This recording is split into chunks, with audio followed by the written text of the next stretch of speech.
Good morning or afternoon, depending on when you're listening to this. We're going to be reading chapter 28, The Christmasaurus Stays. Now, I think we should be taking you back to your father, said Santa. It's Christmas morning, and I can't imagine he'll find any happiness in waking up to discover you've gone in the night. All of a sudden, William noticed that everything was starting to fade and go all fuzzy, like the world around him was ceasing to exist. He'd never fainted before, but he thought to himself that this might be what fainting would feel like.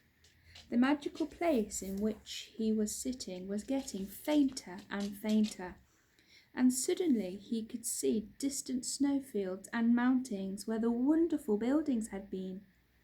"Quickly, William," Santa's voice said from somewhere in the fading fuzz. "Take a bite of that candy cane." William looked at the red and white treat with his name running through it that he'd forgotten he was holding. It was the only thing that hadn't seemed to fade out of existence. He looked back up to see nothing. Absolutely everything had gone. The sleigh, the reindeer, the elves, everything had vanished. "Hello," he called out into the frozen emptiness. He quickly popped the stick of candy into his mouth, and as he tasted its sweet deliciousness on his tongue, the magical world reappeared before his eyes. "What just happened?" asked William, as Santa and the elves all re-evaporated in the same spot they were just before. "Well, William, lots of people would love to come to this place. Unfortunately, not all of those people are nice people, and we don't want horrid rotters turning up at the North Pole. No, no, no, no, no. So we protected it with magic. You see, the North Pole is another dimension. It's somewhere between imagination and make-believe, but not quite as far as the unthinkable, and if you get to the not doable, you've gone definitely too far. To get here, you have to be invited, and to be invited, you have to be good, truly good through and through. When we have guests, if they are truly good, they are presented with one of these magnificent, deliciously magical, cosmos-converting candy canes." Santa pointed to the half-eaten candy cane in William's hand. "All they have to do is lick them, and they are filled with wonderful, tasty magic that allows them to see our world." "So what happens when they've eaten all of the candy cane?" asked William curiously. "Then their time is up. Poof, pop, gone," Santa said merrily. "It's the only way anyone can get in or out. Quite a genius idea. Thought of that myself." William looked at what was left of the candy cane in his hand and suddenly wished it were a lot bigger, so that he could stay longer. Then he had a cheeky idea. He quickly covered his cosmos-converting candy cane with his hands and sneakily snapped off a small piece. He popped it up his pyjama sleeve and out of sight, then continued to suck on what was left in his hand. Now he had a way to get back. "That way we can keep the rotten, horrible stinkers out," laughed Santa. "Of course, it hasn't always been like this. There was a time when any old troubler could wander up here willy-nilly." "Oh, Santa, that reminds me. There's something I need to tell you," said William, who had almost forgotten about the evil hunter. William explained all about their night and the adventure they had, and how the hateful hunter and his hideous hound had tried to shoot them and hang their heads on his wall. About how he had believed that the Christmasaurus could fly, and how he took off and flew all the way through the night to the North Pole. "Oh, by golly gumdrops," Santa said. "That does sound like an adventure." "I'm afraid I know exactly the hunter you're talking about. Bony fingers. Yes, lumpy white scar down the side of his face. Yep. Smokes a horrid, smelly pipe. That's him. How do you know him? Asked William. Many Christmases ago, before the hunter was the hunter, when he was still just a boy named Huxley, he was very exceptionally naughty. Think of yourself on your naughtiest day, and I bet that's nowhere close to Huxley on his best behaviour. He was so naughty that I had no choice but to put him on the naughty list, and I hate having to put children on the naughty list, Santa explained. As Huxley grew, so did his naughtiness. In fact, as time went on, he became well and truly rotten. He was vicious and cruel, and had discovered a rather horrible new hobby. He loved hunting animals. Even the family pets weren't safe around Huxley. Santa sat his huge bottom in the snow, getting himself comfortable for the next part of his story. William, the Christmasaurus, and all the elves were gathered round, listening closely to every word Santa said. He was a great storyteller. One particular Christmas Eve, Huxley's little brother was awake far past his bedtime. He was peering out of his bedroom window, hoping to catch a glimpse of me, and indeed he saw my sleigh soaring overhead. Huxley cried out and dashed to the window. That, I'm afraid, was the moment he saw my beautiful reindeer for the very first time.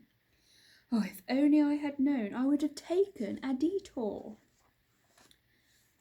As I was jollily plopping presents down the chimneys of the other children in their town, unbeknown to me, Huxley was hurriedly and horribly conducting a plan, and he did something unthinkably naughty.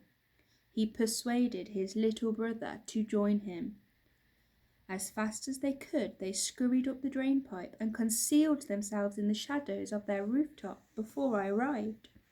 When I landed on it, they cheekily crept into the back of my sleigh, keeping impossibly quiet.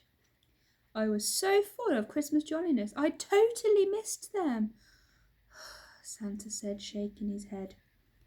Huxley's mind was so rotten with greedy nastiness that when he got here, to this wonderfully magical place, he wanted it all. He wanted to take everything. Huxley, with his impressionable little brother following closely behind, snuck around the ranch, taking in all the wonderfully magical sights, smelling the wonderful smells. But there was already one thing on Huxley's mind, something in particular that he wanted, that he truly desired. What? Cried William. What did he want? My magnificently magical flying reindeer, Santa said sadly, and he pointed to the incredible creatures still harnessed to the sleigh. They sneakily snuck their way to the stables, where Huxley made his brother climb on his shoulders and smash the window. He was small enough then to climb through the open window and open the door for Huxley to step inside. That nasty little worm wasted no time. His greed and his hunting instincts clicked into overdrive as he leapt onto the back of one of my magnificent deer. All the elves gasped. Some even shrieked. He stole a flying reindeer, William cried. Worse, Santa said. Whilst clinging onto the back of the frightened deer, Huxley pulled out a golden pocket knife that he'd stolen from his father, and began to hack at the reindeer's antlers, but the deer wouldn't hold still. The deer launched high into the air inside the stables, smashing through the roof. Santa described it so well that it made William jump. His little brother, fearing for Huxley's life, grabbed hold of the deer's reins and tried to pull them back down, but the deer was too powerful for the young lad, and the boy's feet lifted off the ground, as he too was pulled through the roof and into the sky. Santa paused and swallowed hard. William noticed that he somehow not looking as jolly as he had, as though whatever he was about to say was really difficult. That's when things went from awfully dreadful to dreadfully awful. The young boy was so scared as he clung to the dangling reins in the sky that in his panic he began to wish the deer wouldn't fly. William's heart sank in his chest. He already knew what happened next. His wish came true, William said, and Santa nodded. The deer came crashing down to the ground, with Huxley and his brother too. That was the last time that magnificent deer ever flew. When the young boy cleared the snow away from his eyes, he saw Huxley standing wickedly over the grounded deer, clutching a piece of its antler in his hateful hand. That's when I found them. What did you do? William asked. I had no choice, William, but to banish the boys from the North Pole forever. And all the elves burst into harmonious sobs. Of course, that little rotter Huxley quickly shoved the piece of antler into his brother's trembling hands to attempt to pin the blame on him. That's when it happened. I couldn't help it. A huge, thick teardrop formed in the corner of my eye, and as it rolled down my cheek, it froze and became a snowflake, floating through the air. The elves all paused in unison and took a breath before their tuneful sobbing continued. This snowflake was so full of my sadness that the very instant it landed on Huxley's shoulder, he disappeared from the North Pole. He vanished, said William. Banished, replied Santa. My tears are the only thing strong enough to do it. Then I looked into the eyes of Huxley's little brother, who held out the piece of antler in his hand. You must keep it, I told him, and let it remind you of what happened here tonight. Then a second tear plopped out of my eye, froze on the air, and banished the boy as he held the stolen antler to his heart. William thought Santa looked so sad that he might cry enough tears to banish him, the Christmasaurus, and every single one of the crowd of elves gathered around listening. What happened to them after they were banished? Said William curiously.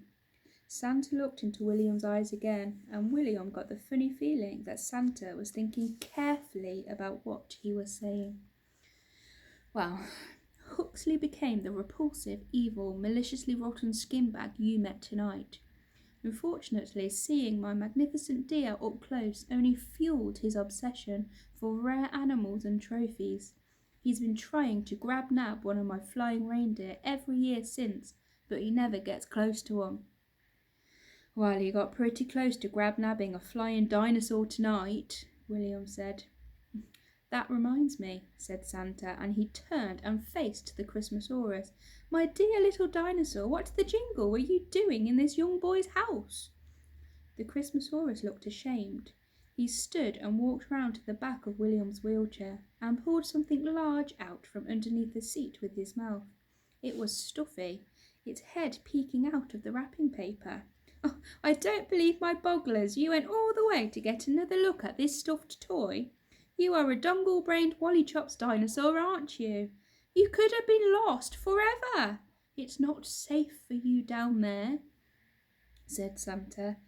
You have to stay here. This is your home. The Christmasaurus quickly shuffled over to William and parked his scaly bottom next to his wheelchair, wagging his tail hopefully at Santa.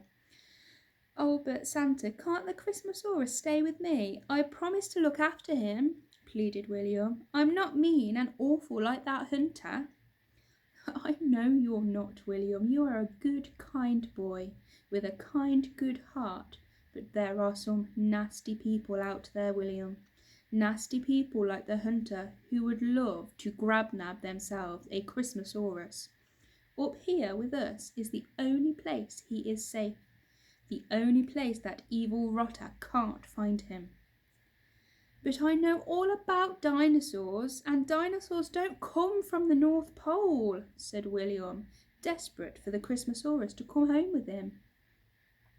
He might not be from here, but he belongs here, Santa said with a soft, wise smile. William knew he was right. As he looked around at all the magical creatures staring at him, elves, fairies, snowmen, narwhals, polar bears, Even the mountains themselves looked to be alive. He realised that this was the Christmasaurus's home. How could a flying dinosaur ever fit in anywhere other than the North Pole?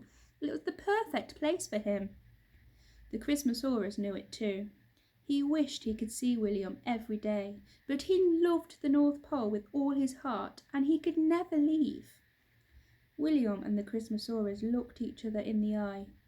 The Christmasaurus let out a long, sad huff and dipped his head to the ground. William hated goodbyes too. Santa placed a hand on the Christmasaurus's head and the other on William's shoulder and whispered, "A friend for Christmas is a friend forever." Suddenly William felt as though the ground were moving. He looked down and saw that 8 elves had picked up his wheelchair and were hoisting him towards the sleigh. It was Snozzletrump, Specklehump, Sparklefoot, Sugarsnout, Starlump, Spudcheeks, Snowcrumb and Sprout. And they were singing, of course, "We're sending William on his way back home again this Christmas Day. He's seen a lot tonight for sure, from flying Christmas dinosaurs to evil hunters and their hounds. Then somehow this boy William found his way to this enchanted place, and from the look upon his face, he liked it. Well, of course he did. It's all a dream world for a kid. There's so much more to show you, but your time is done. You've seen enough. Now back home without a delay. Quick, hoist him up upon the sleigh." The elves finished singing with a large heave-ho and lifted William in his chair into Santa's sleigh. Santa hopped to his feet and did some sort of cartwheel thingy and plonked his enormous bottle next to William. He really was an oddly jolly man. Amongst the crowd of elves, William saw the shimmering blue head of the Christmasaurus. As the dinosaur took a step towards him, he could see that William was crying. His tears froze instantly on his cheeks, and tiny dusty snowflakes fell away. "Goodbye, Christmasaurus," William said, suddenly finding it difficult to speak. "I'm so glad I met you." At that, the Christmasaurus bent his head down low and gave William a hug. William wished he didn't have to say goodbye, but he knew it was the right thing to do. And sometimes the right thing to do are the hardest. He wiped a tear from his cheek as Santa wound up the old gramophone again. Glorious music lifted the sleigh from the floor as the elves and the Christmasaurus took a step back. Santa took a deep breath and was just about to sing when he looked at William and said with a cheeky smile, "You can join in if you know the words." And with that he burst into song, and the reindeer galloped excitedly into the warm northern lights once again. William couldn't believe his eyes or ears. He was sitting in Santa's sleigh, flying into the night sky, with Santa himself sitting next to him, singing. He looked over the side of the sleigh and gave one final wave to his new dinosaur friend.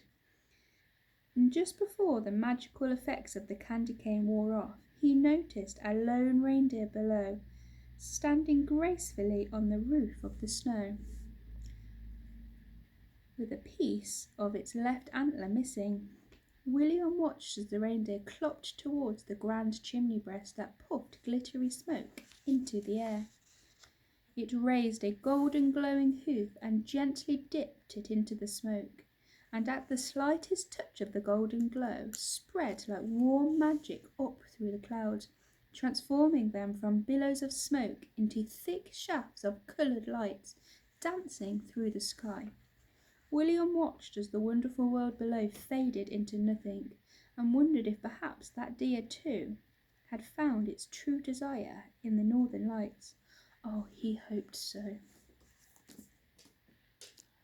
Let's see what happens in the next chapter. I'll see you soon.